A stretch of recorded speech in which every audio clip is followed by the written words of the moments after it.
நமக்கு தெரிஞ்சது மேடையை அலங்கரிக்கிற, அலங்காரமாக பேசக்கூடிய, கவர்ச்சி இருக்கக்கூடிய தலைவர்கள் மட்டும்தான் நம்ம கண்ணுக்கு தெரிஞ்சவங்களா இருக்காங்க. ஆனால் தலைவர்கள் என்பவர்கள் மக்களோடு மக்களாக நின்று சண்டை போட்டு அந்த மக்களுக்கான விடுதலையை வென்றெடுத்து கொடுக்குறவங்க தான் தலைவர்கள்.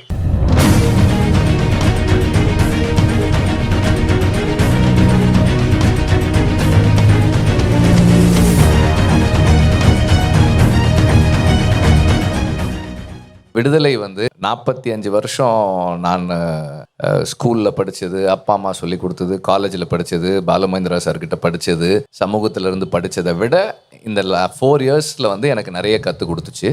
ஏன்னா நான் நிறைய வாசித்தேன், நிறைய மனிதர்களை பற்றி தெரிஞ்சுக்கிட்டேன், நிறைய தலைவர்களை பற்றி தெரிஞ்சுக்கிட்டேன். அண்டு அந்த படம் பண்ணுறதுக்கான மிகப்பெரிய மோட்டிவேஷனாக எனக்கு இருந்தது என்னென்னா, நமக்கு தெரிஞ்சது மேடையை அலங்கரிக்கிற, அலங்காரமாக பேசக்கூடிய, கவர்ச்சி இருக்கக்கூடிய தலைவர்கள் மட்டும்தான் நம்ம கண்ணுக்கு தெரிஞ்சவங்களா இருக்காங்க. ஆனால் தலைவர்கள் என்பவர்கள் மக்களோடு மக்களாக நின்று சண்டை போட்டு அந்த மக்களுக்கான விடுதலையை வென்றெடுத்து கொடுக்குறவங்க தான் தலைவர்கள்.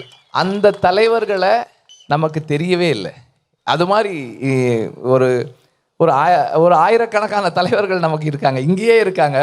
ஒவ்வொரு ஊர்லேயும் ஒவ்வொரு தெருவுலையும் ஒரு தலைவர். அவர் ஒரு மக்களுக்கான ஒரு பிரச்சனைனா முன்னாடி போய் நிற்கிறாரு, அடுத்த தலைமுறையை உருவாக்குறாரு.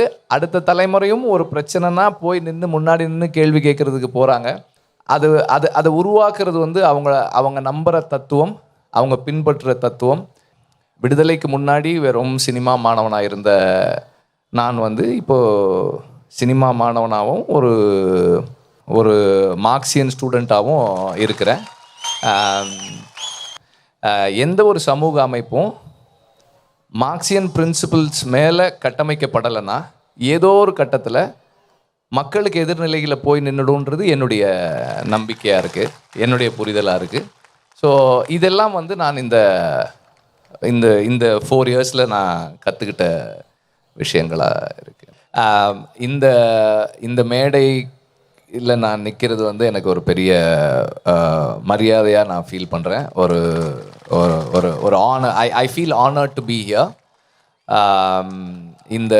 இந்த மேடைக்கு என்னை கூப்பிட்டு இந்த புத்தக வெளியீட்டு விழாவுக்கு என்னை வர வச்சதுக்கும், இந்த மாநாட்டில் ஒரு நிகழ்வில் நான் இருக்கேன் அப்படின்றதும் எனக்கு ஒரு சந்தோஷமாக இருக்குது. உங்கள் எல்லாருக்கும் என்னுடைய நன்றிகள் இங்கே கூப்பிட்டதுக்கு.